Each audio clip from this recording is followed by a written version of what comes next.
गतिघोर श्रीघोर गतिघोर प्राणघोर हो हट स्वाहा ओम घोर घोर गतिघोर श्रीघोर गतिघोर प्राणघोर हो हट स्वाहा मृत्युंजय महारुद्राय हो। विजया ब्रह्मास्त्र महाविद्या माँ शत्रु विनाशिनी पाप हरे चामुंडा चंडी क्षत्रधरा प्रणमामि नमो माता बगले। आज मैं आपको लेके चलूंगा भारत के एक ऐसे स्थान पे जहां एक ऐसी देवी विराजमान है जिनकी शक्तियां पूरे ब्रह्मांड में मौजूद सभी देवी देवता राक्षस गण और प्रेत से कहीं ऊपर है।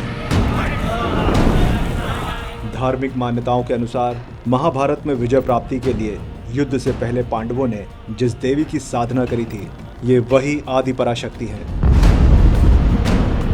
तंत्र साधना के इस स्थान पर उस देवी की पूजा होती है जिसकी साधना करके त्रेता युग से लेकर द्वापर युग के बीच जिसके पास ब्रह्मास्त्र था भगवान श्री राम, रावण, श्री कृष्ण, अर्जुन, द्रोणाचार्य, कर्ण, अश्वत्थामा, परशुराम ये सभी इसी देवी के उपासक थे।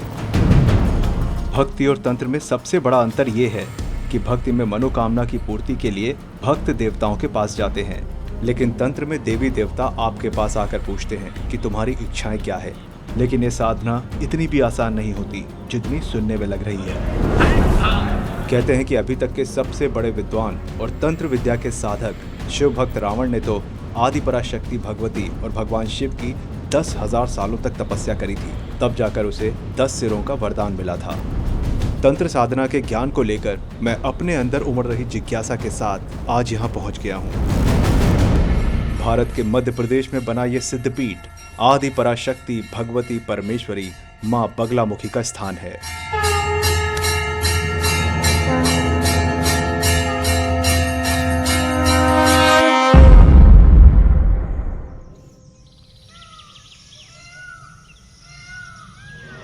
या देवी सर्वभूतेषु शक्ति रूपेण संस्थिता नमस्तस्यै नमस्तस्यै नमस्तस्यै नमो नमः।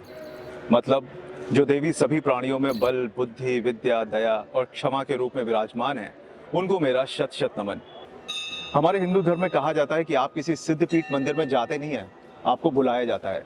वो कहते हैं ना कि चलो बुलावा आया है, माता ने बुलाया है।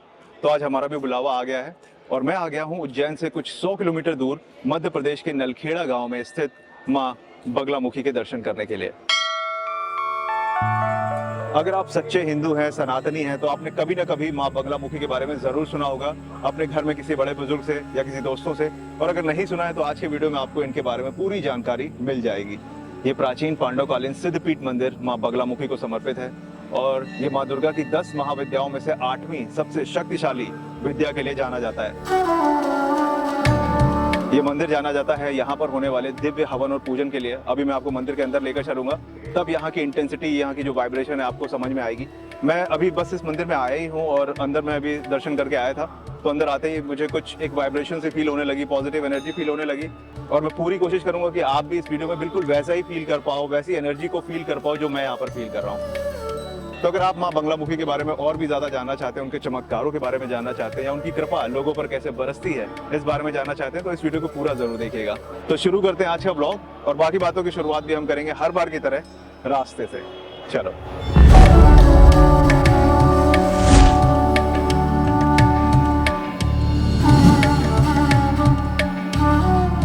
इससे पहले कि हम तंत्र साधना की इस यात्रा पर चलने की शुरुआत करें, मैं आपको बता दूं कि नलखेड़ा में मां बगलामुखी सिद्धपीठ में पहुंचना कैसे है। यहां पर आप 3 तरीके से आ सकते हैं। By flight nearest airport Indore का अहिल्याबाई होलकर एयरपोर्ट है।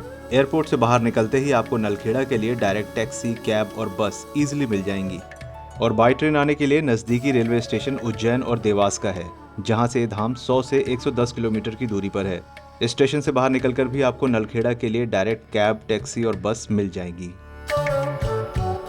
और अगर आप बाई रोड आना चाहते हैं जैसे मैं आया हूं, तो मुंबई से इंदौर और इंदौर से उज्जैन हाईवे पहुंचने के बाद उज्जैन झालावाड़ हाईवे से नलखेड़ा के लिए एक डाइवर्जन आता है जहां से आपको अंदर आना होता है।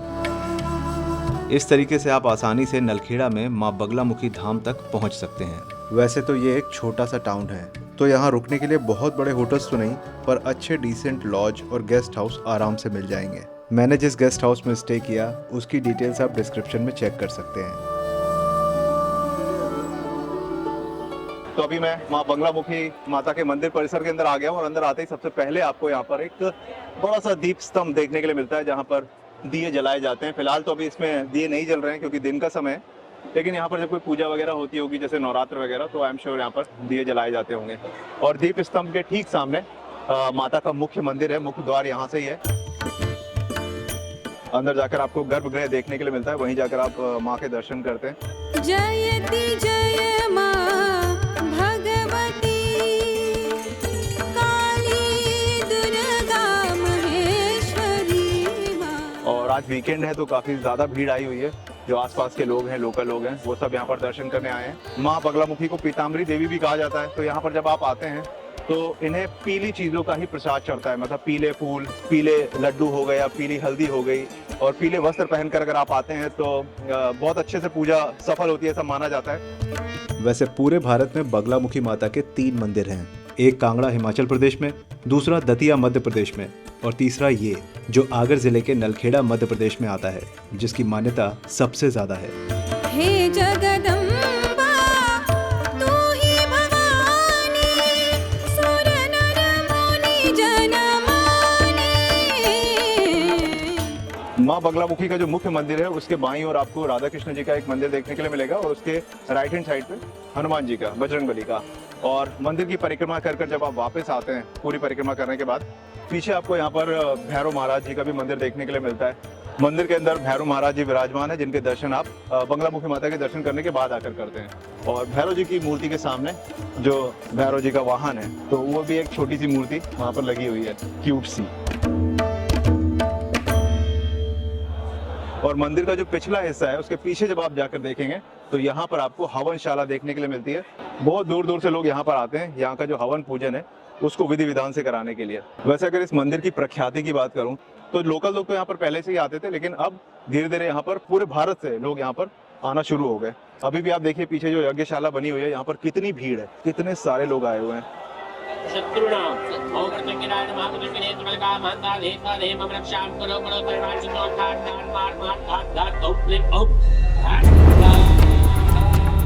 तो यहाँ पर लगातार जो मंत्रों की आवाजें आ रही हैं, उसकी ऊर्जा देखकर, उसकी इंटेंसिटी देखकर वाकई में मेरे रोंगटे खड़े हो रहे हैं। मतलब मैंने बहुत सारे हवन यज्ञ देखे हैं, मैं भी एक ब्राह्मण परिवार से बिलोंग करता हूँ, तो हमारे यहाँ भी हवन पूजन होते हैं, लेकिन यहाँ पर जिस तीव्रता के साथ पूजा हो रही है, मंत्रों का उच्चारण हो रहा है और हवन हो रहा है, तो मेरे लिए बिल्कुल नया है। आवाजें बहुत ज्यादा आ रही हैं, लेकिन आप यहाँ पर कुछ देर ऐसे खड़े हो जाओगे ना, तो आपके अंदर एक अलग ही ऊर्जा आप महसूस करोगे, जो मैं यहाँ पर कर पा रहा हूँ। कहते हैं यहाँ पर बहुत अलग अलग तरीके के यज्ञ होते हैं, हवन होते हैं। शत्रु नाश के लिए हवन किए जाते हैं यहाँ पर। अगर आपको व्यापार में बढ़ोतरी चाहिए तो उसके लिए हवन किए जाते हैं। अगर आपको यश चाहिए, सम्मान चाहिए, मान चाहिए, पैसा चाहिए, धन चाहिए, किसी भी तरह की आपकी जो सामाजिक इच्छाएं होती हैं, जो आप पाना चाहते हैं, अगर उसकी पूर्ति आपको करनी है तो यहाँ पर माँ भगवती, जो माँ बंगलामुखी हैं, पीताम्बरा देवी हैं, उनके दर्शन करने लोग आते हैं और यहाँ पर यज्ञ कर हवन कर अपनी इच्छाओं की पूर्ति करते हैं। यहाँ पर जब हवन किए जाते हैं तो बहुत सारे मंत्र, बीज मंत्र, उनका उच्चारण किया जाता है। उसकी भी एक अपनी अलग महत्वता है। कोई 21,000 मंत्रों का हवन होता है, कभी 51,000 मंत्रों का हवन होता है, कभी कभी 1.25 लाख मंत्रों तक का भी हवन होता है, जिसमें 30 से लेकर 35 पुजारी तक आपके साथ यहाँ पर बैठते हैं और हवन करते हैं। क्योंकि 1.25 लाख मंत्र ऐसे 15 मिनट, 20 मिनट या 1 घंटे में नहीं पढ़े जा सकते हैं। उसके लिए करीब 1 घंटा, 1.25 घंटा या 2-2 घंटे तक हवन चलता है। आपके ऊपर जो बाधाएं हैं, जो तकलीफें हैं, वो कितनी इंटेंस हैं, कितनी ज्यादा हैं, उसके ऊपर डिपेंड करता है कि आपको कौन सा हवन कराना चाहिए। वो यहाँ के जो प्रमुख पुजारी लोग हैं या पुरोहित लोग हैं, वो आपको बताते हैं।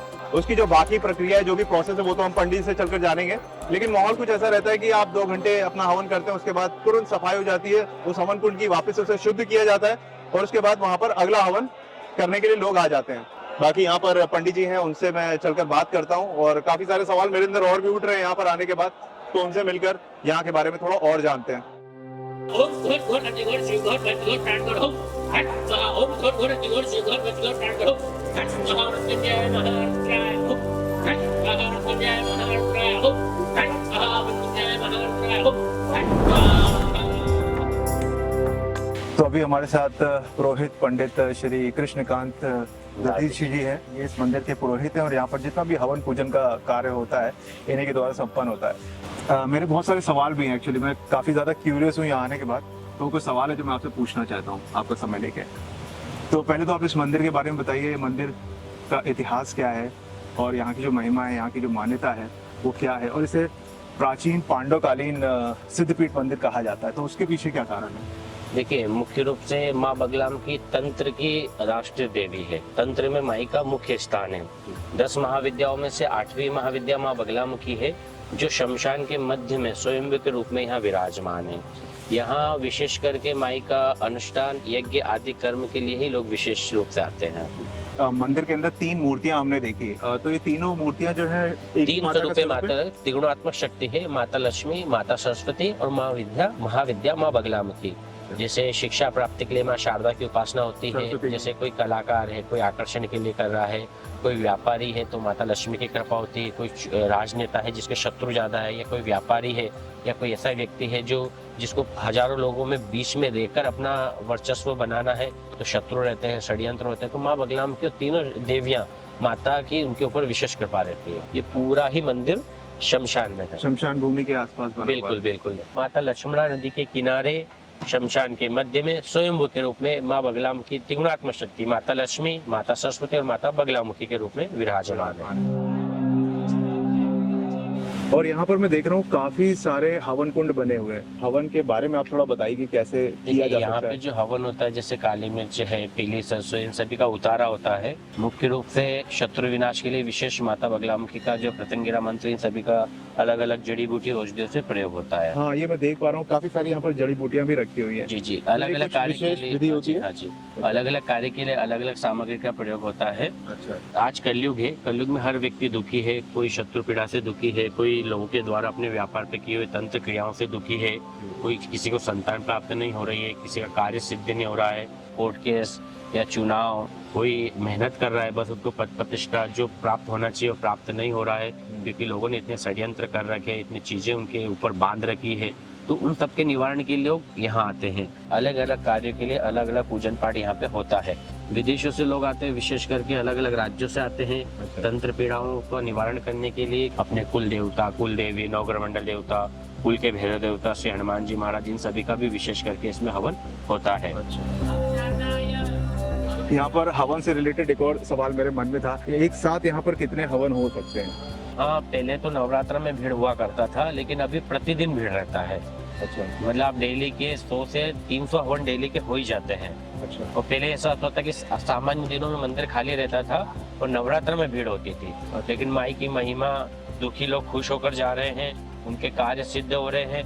ऐसे कार्य जो किसी व्यक्ति के कहने पर नहीं हो रहे, लेकिन माई की अर्जी लगाते वो व्यक्ति आपको फोन करके बुला रहा है कि मैं आपके साइन कर दूंगा, आपका कार्य हो जाएगा, आप आ जाइए। इतना माई उसका हृदय बदल देती है। शत्रुनाश पूजा ये है कि जो शत्रु है उसकी बुद्धि जो अपने प्रति गलत है, माता रानी वो बुद्धि बदल देती ये है, बहुत और अच्छी अपने जो बात है। अवगुण है वो अवगुण माता रानी नष्ट करेगी, अपने को गुणवान बनाएगी।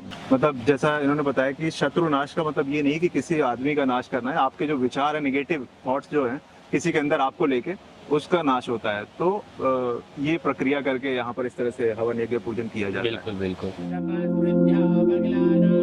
और यहाँ पर जैसे कोई हवन कराना चाहता है जी, तो उसका क्या प्रक्रिया है, क्या आने से पहले तैयारी उसे देखो, करनी हवन चाहिए? के लिए मुख्य रूप से आपको 7-8 दिन पहले फोन करके आना चाहिए, अच्छा। क्योंकि यहाँ पे हवन कुंड की संख्या कम है और भक्त की संख्या ज्यादा है। जी। तो वो कुंड मिलना ना मिलना ये एक थोड़ा शंका का विषय है।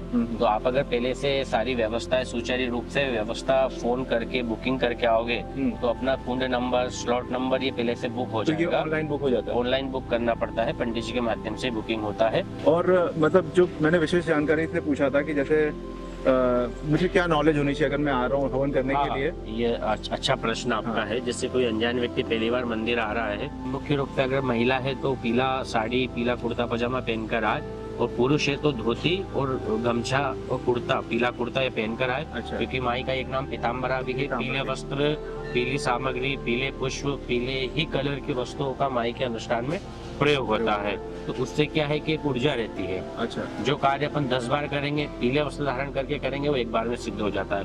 क्योंकि माँ सर्व कार्य की सिद्धि प्रदान करने वाली, ऐसा भी कार्यों में कार्य सिद्ध करती है। बस आपके मन में कोई छल कपट नहीं होना चाहिए। एक पुत्र के भांति आप आओगे तो माँ निश्चित ही कृपा करेगी। अगर आप अच्छी नीयत से, अच्छे भाव से माँ के दर्शन भी कर रहे हो तो माँ कृपा करेगी। माँ तो ये कहती है सबके अच्छा व्यवहार करो, जितना हो सके स्वयं, मैं क्या कह रहा हूँ, एक शब्द स्वयं मंत्र जाप करो, स्वयं माई की चालीसा पढ़ो, तो आपका क्या कहते हैं 90% कार्य यूं सिद्ध हो जाएगा।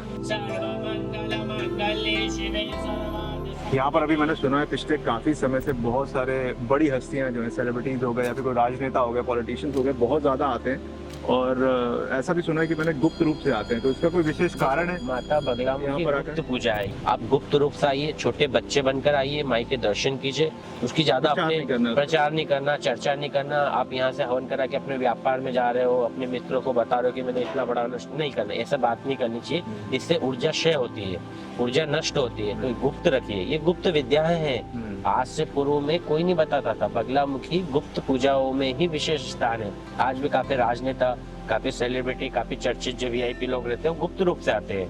वो कब आते हैं, कब चले जाते हैं, किसी को पता नहीं चलता, केवल उनके ब्राह्मण को ही पता रहता है। जब आप उन्नति करो, प्रगति करो, उनको ऐसा व्यक्ति लगे जो दुखी है, उसको आप मार्गदर्शन कर सकते हो कि आप वहां जाके पूजा करा लो। और मार्गदर्शन से एक और सवाल मेरे अंदर आया, मेरे अंदर बहुत सारे सवाल उमड़ रहे हैं, उसके लिए मैं क्षमा चाहूंगा। तो मैं ये जानना चाह रहा हूँ कि जिस तरह के आजकल बीज मंत्र होते हैं, यूट्यूब पे स्पेशली बहुत लोग बात करते हैं कि ये मंत्र पढ़ लो, वो मंत्र पढ़ लो, आपका भला हो जाएगा। नहीं नहीं तो ये बीज मंत्र होते हैं देखो, और इनका जो उच्चारण होता है, क्या ऐसे ही कर देना चाहिए या किसी नहीं, अनुशासन जरूरी है। जैसे बीज मंत्र है, मूल मंत्र है, प्रतिंगिरा मंत्र है, साबर मंत्र है, खड़गमाला मंत्र है, ऐसे अलग अलग मंत्र है। तो जो मूल मंत्र है वो 36 अक्षरी है। ओम लिम्बग्लाम की सर्वदुष्टानम वाचम मुखम पदम स्तंभे जिह्वाम कीले बुधे विनाश लिमम स्वाहा, ये 36 अक्षरी मूल मंत्र है। बीज मंत्र ओम लिम एक अक्षरी मंत्र है। जैसे 19 अक्षरी मंदार मंत्र है महालक्ष्मी के लिए। ऐसे अलग अलग प्रकार के मंत्र है। लेकिन कोई व्यक्ति अगर इसकी साधना कर रहा है, कोई जाप करना चाहता है घर पे, तो बिना गुरु के मार्गदर्शन के नहीं करना चाहिए। देखो, अच्छी बात है सनातन धर्म के लिए कि आप मंत्र करो, लेकिन और कर लो भाई, महामृत्युंजय कर लो और मंत्र कर लो। बगलामुखी में थोड़ा बच के रहो, क्योंकि थोड़ा माता का ऐसे सुनने में आता है कि बिना मार्गदर्शन के कुछ नहीं करना चाहिए, क्योंकि जितने सौम्य है उतने क्रोध में भी है ना। हाँ, आप अगर मान लो दूर बैठे हुए आ नहीं सकते हो, माई की कृपा है, तो सबसे निःशुल्क में बड़ी पूजा बताता हूँ। सरसों के तेल का दीपक लगाओ सुबह शाम माता के नाम का, और माता बगलामुखी का चालीसा करो। जिस प्रकार से हनुमान जी की चालीसा होती है, इस तरह से माता बगलामुखी की चालीसा होती है, पीताम्बरा चालीसा होती है, वो आप पढ़िए। लेकिन लोग क्या कर रहे हैं, यूट्यूब पे कहीं कुछ भी देखा और आसन लगा के बैठ गए, ऐसा नहीं होता है। अगर आप साधना में परिपक्व हो, फिर कर रहे हो तो एक बार का माफ है, लेकिन कोई नॉलेज ही नहीं है, बैठ रहे हो, वो गलत है।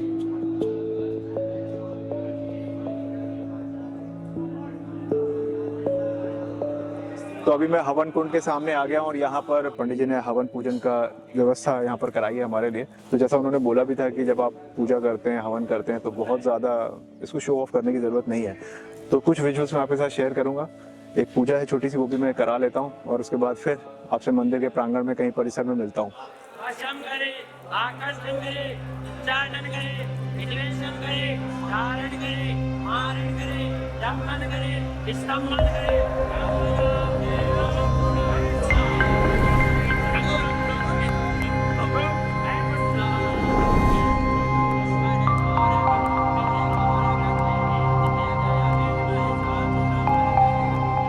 मैं जस्ट अभी अपना जो हवन पूजन था वो करके ख़त्म करके उठा हूँ।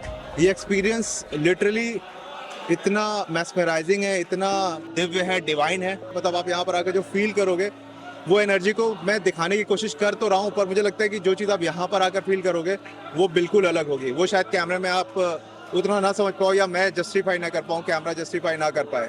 एक्चुअली जो हमारे मंत्र होते हैं, जो हमारे सनातन धर्म में हैं, तो उन मंत्रों का उच्चारण आप करते हैं तो लिटरली वो एक अपने आप में वाइब्रेशन क्रिएट करते हैं।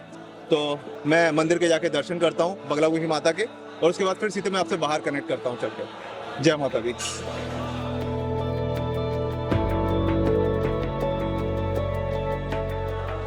अभी मैं मंदिर के पीछे के हिस्से पे आ गया हूँ। यहाँ पर जब आप आते हैं तो कुछ सीढ़ियाँ हैं जिन्हें उतर कर आप जब नीचे की तरफ जाते हैं तो पीछे यहाँ पर लखुंदर रिवर देखने के लिए मिलती है। वैसे तो इस नदी का नाम लक्ष्मणा नदी है, लेकिन जो यहाँ के लोकल लोग हैं वो इस नदी को लखुंदर रिवर बुलाते हैं। क्या बोलते हैं इस नदी को? लखुंदर। लखुंदर। लक्ष्मणा नदी भी बोलते हैं? हाँ, लक्ष्मणा, लखुंदर लक्ष्मणा। लखुंदर लक्ष्मणा। अच्छा, तो ये डैम भी है क्या इधर? ये क्या है? हाँ, ये डैम है, चारों तरफ शमशान है। तो ये पीछे शमशान किस तरफ है, उस तरफ? एक उस तरफ है, हाँ एक इधर है, अच्छा। और एक सामने, और एक वो सामने। अच्छा, मतलब चारों तरफ शमशान है और बीच में मंदिर है। ले तू आ अच्छा जा जी। पहले वीडियो में। तो यहाँ पर क्या, एक लो वीडियो में। एक लो लो बोलो क्या बोलना है, बोलो। बोल बोल तो ऐसे ही आ जाओ सामने, कुछ बोलो तो। जो बोले को नहीं वीडियो बोल में भाई, ना क्या बोलना है? लो बस टाटा फिस। चलो ये बताओ यहाँ पर क्या होता है? ये एक मेरे ये यहाँ पे हवन होते हैं। हवन नहीं, तुम अपना बताओ ना, ये क्या है? ये मछली की गोलियां हैं। मछली की गोलियां, आटे की गोलियां हैं मतलब। हाँ। तो यहाँ पर आटे की छोटी छोटी गोलियां भी मिलती हैं, आप यहाँ पर आकर मछलियों को दाना डाल सकते हैं। ठीक है, लाओ दे दो। कितने की है? 10 रुपए की। पकड़ो पकड़ो पकड़ो, दोनों पकड़ो, कैमरा पकड़ा हुआ है ना मैंने। आइए पहले जरा मछलियों को थोड़ा खाना खिला दें। यहाँ पर मछलियां दिख रही हैं छोटी छोटी, वो है मछलियां वहाँ पे। यूट्यूब पर कितना सब्सक्राइबर? यूट्यूब पे क्या सब्सक्राइबर कितना? सब्सक्राइबर कम होगा तो नहीं देखोगे वीडियो? देखेंगे? हाँ? हाँ देखांगा, पर पूछ रहा हमारे 1700 है। 1700? क्या बनाते हो तुम? ये गेम के वीडियो डालो। आई शाबाश। चलो पहले मछली को खाना खिला दें, फिर तुमसे चर्चा करते हैं बाद में। चलो भाई, जय माता दी। तो फिलहाल अभी मैं मंदिर से बाहर आ गया हूँ। पूजा पाठ हवन वगैरह सब हो गया अपना, सब बंद अच्छे से। अब चलकर थोड़ा सा कुछ खा लेते हैं, क्योंकि हवन करना था, पूजा करनी थी, इस वजह से सुबह से मैंने कुछ खाया नहीं है। मंदिर के अंदर ही इधर से उधर घूम रहा था मैं। तो बाहर चलकर यहाँ का जो मार्केट है उसे भी एक्सप्लोर कर लेते हैं। और बहुत सारी दुकानें, बहुत सारी शॉप्स, होटल, रेस्टोरेंट, बहुत कुछ है यहाँ पर बाहर ही। तो कुछ खाते हैं और फिर मैं वहीं चलकर आपसे कनेक्ट करता हूँ। चलो।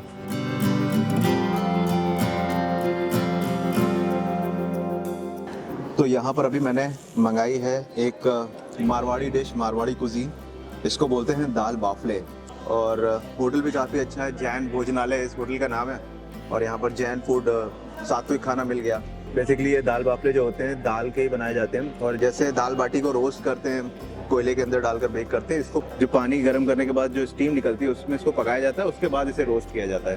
तो इन्होंने हमें दाल दी है, दाल बाफले दिए हैं और एक लड्डू भी दिया हुआ है और थोड़ी सी सैलेड दी हुई है। ये जो दाल के बाफले हैं इस पे देसी घी का बहुत अच्छा फ्रेगनेंस आ रहा है, क्योंकि देसी घी में बनाए जाते हैं। और दाल भी काफ़ी अच्छी है, गर्मा गर्म दाल है।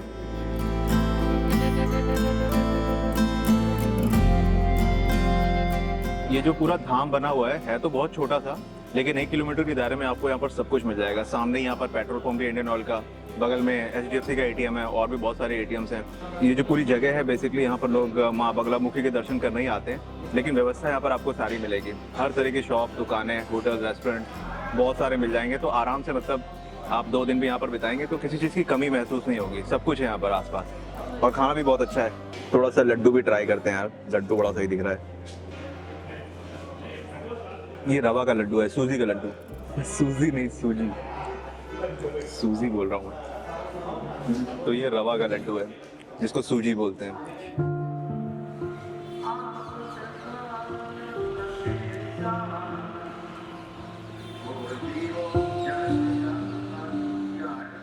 तो अभी रात के लगभग 9:45 हो रहे हैं और हमारा पूरा दिन आज मंदिर में ही बीता है, इस धाम में बीता है। सुबह की आरती से लेकर शाम तक की आरती हमने करी और इस मंदिर के बारे में जितना जान सकता था जानने की कोशिश करी और जितना मैं महसूस कर सकता था वो मैंने किया। तो वीडियो अब खत्म होने की कगार पे। तो मेरे कुछ और सवाल है जो मैं आपसे पूछना चाहता हूँ। जी। बंगलामुखी माता के जब हम दर्शन करने आते हैं तो इन्हें कहा जाता है कि 10 महाविद्या में से 8वीं जी। सबसे शक्तिशाली महाविद्या है। तो ये 10 महाविद्या के बारे में जानना देखिए, चाहता मैं। 9 दिन की 9 दुर्गा अलग होती जी। है, शक्तिपीठ अलग होती है। शक्तिपीठ नहीं, ये सिद्धपीठ है। सिद्धपीठ। जहाँ माँ सती के अंग गिरे थे वो शक्तिपीठ है, ये सिद्धपीठ है। बिल्कुल। वो स्वयंभू है, माता रानी यहाँ स्वयंभू उत्पन्न हुई है। इसी कारण यहाँ कोई भी पूजन पाठ के लिए मुहूर्त नहीं देखा जाता है। जब आए तब सवेरा। 10 महाविद्या जैसे काली, तारा, छिन्नमस्ता, धूमावती, कमला, मातंगी, त्रिपुरा भैरवी, 10 महाविद्याओं में से 8वां स्थान माँ बगलामुखी का है, जो पूरे विश्व में नलखेड़ा में स्वयंभू के रूप में विराजमान है। अच्छा पंडित जी, एक और मेरा सवाल था। सब लोग बोल रहे थे यहाँ पर तंत्र पूजा होती है। जी तो ये तंत्र विद्या भी 2 तरह की होती है, एक सात्विक और एक तामसिक। जी जी जी। तो यहाँ पर किस तरह की पूजाएं होती हैं? देखिए, यहाँ सात्विक प्लस जैसे वैदिक और तंत्र दोनों मिलकर होती है। अच्छा मुख्य रूप से यहाँ तंत्र क्रिया होती नहीं, तंत्र क्रियाओं से रक्षा होती है। अच्छा जैसे किसी पे तंत्र क्रिया हो गई है तो जो हवन पूजन माई का दर्शन होता है, इससे माँ तंत्र से रक्षा करती है। अच्छा। ना कि तंत्र क्रिया किसी के परिवार पर गलत क्रियाएं नहीं होती है। तो एक हमारे तंत्र दिमाग लाया में गया हमेशा ये आता ना, जब हम तंत्र की बात करते हैं तो ऐसा लगता है कुछ तांत्रिक अब बोल नहीं विद्या नहीं वगैरह। नहीं ऐसा कुछ तो ये मैं क्लियर करना आप चाहूंगा। अगले सवेरे 6 बजे से सब ब्राह्मण परिवार है, हाँ। सब अच्छे लोग हैं, आपको कोई अघोरी दिखा? नहीं, मुझे बिल्कुल यहाँ आकर ऐसा एहसास बिल्कुल भी नहीं हुआ। माता बगलामुखी तो अपने संतान की रक्षा के लिए बनी हुई है, बिल्कुल। अपने पुत्र की रक्षा के लिए बनी हुई है, माँ उन्हीं की रक्षा करती है। चलिए पंडित जी, जानकारी देने के लिए बहुत बहुत जी, जी, आपका धन्यवाद भी और बहुत-बहुत इतना समय धन्यवाद। आपने अपना कीमती समय दिया, पूरे दिन हमारे साथ रहे, बिल्कुल, उसके लिए बहुत बहुत कृपा करें, शुक्रिया। कल्याण और करें। मैं एक बार फिर से आपको मेंशन कर देता हूँ, अगर आप लोग यहाँ पर आकर पूजा पाठ कराना चाहते हैं, हवन पूजन कराना चाहते हैं, तो पुरोहित जी से संपर्क कर सकते हैं। इनकी जो भी डिटेल है, नंबर वगैरह मैं डिस्क्रिप्शन में दे दूंगा, स्क्रीन पर भी आपके सामने नंबर आ जाएगा, आप बेशक इनसे कॉन्टेक्ट कीजिए। आपको बहुत ही अच्छी तरीके से पूरी विधि विधान के साथ आपका पूजा पाठ संपन्न होगा यहाँ पर। धन्यवाद पंडित जी, जय माता दी। जय माता दी। तंत्र साधना क्या है? आज पूरे दिन मैंने इसे समझने की कोशिश करी। सीधी भाषा में समझें तो तंत्र, मंत्र और यंत्र से चलने वाले हमारे शरीर का सिस्टम ही साधना है। और यहाँ होने वाली माँ बगलामुखी की तंत्र साधना लोगों के हित के लिए होती है। अब बात आती है तामसिक और सात्विक की। ये शब्द हमारे बनाए हुए हैं। अगर हम तामसिकता का असली मतलब जानें तो वो अज्ञानता और आलस है, क्योंकि इस अवस्था में निराशा और नकारात्मकता हमारे विचारों में घिरी रहती है। ऐसे में अक्सर लोग अपनी इंद्रियों के सुख जैसे कि नींद, आलस या वासना में ही डूबे रहते हैं। यही तो तामसिकता है, जब हमारी इंद्रियां हमारे वश में ना होकर हम अपनी इंद्रियों के वश में हो जाते हैं। और इसी वजह से सकारात्मक ऊर्जा यानी पॉजिटिव एनर्जी, या यूं कहूं कि हम सात्विकता को हमारे आसपास होते हुए भी नहीं ढूंढ पाते। देखा जाए तो आज के समय में हर मनुष्य विचारों से तो तामसिक हो ही चुका है। तो इस विषय पर मेरा ये मानना है कि अगर हम सच में सिद्ध होना चाहते हैं तो सबसे पहले हमारे अंदर के पंचमकार मांस, मदिरा, काम, क्रोध, लोभ, मोह माया, इन चीज़ों की अति से हमारे अंदर जो तामसिकता या यूं कहूँ पशुता पनप रही है, पहले उसकी बलि देवी को देनी होगी। शायद वही सिद्धि प्राप्त करने की ओर आपका पहला कदम होगा। तो ऐसा कुछ रहा हमारा आज का दिन माँ बगलामुखी के मंदिर में। बहुत अच्छा लगा मुझे भी। जो लोग यहाँ पर आ चुके हैं उनको पता ही होगा, जो मैं बोल रहा हूँ बिल्कुल फील करके ही बोल रहा हूँ, जो मैंने यहाँ पर महसूस किया। काफी कुछ जानकारी मैंने दे दी है इस मंदिर से रिलेटेड। अगर आप लोग ऐसा कोई वीडियो सर्च कर रहे हैं बगलामुखी माता के बारे में जिसमें कंप्लीट इन्फॉर्मेशन आपको चाहिए, तो आई एम श्योर ये वाला वीडियो आपके लिए यूजफुल होगा। ठीक है, बाकी enough for the day. Video अच्छा लगा है तो आपको पता है क्या करना है। So thank you so much for watching this video. This is Prashant signing off. See you soon the next vlog. Bye bye, take care, love you all. जय माता दी।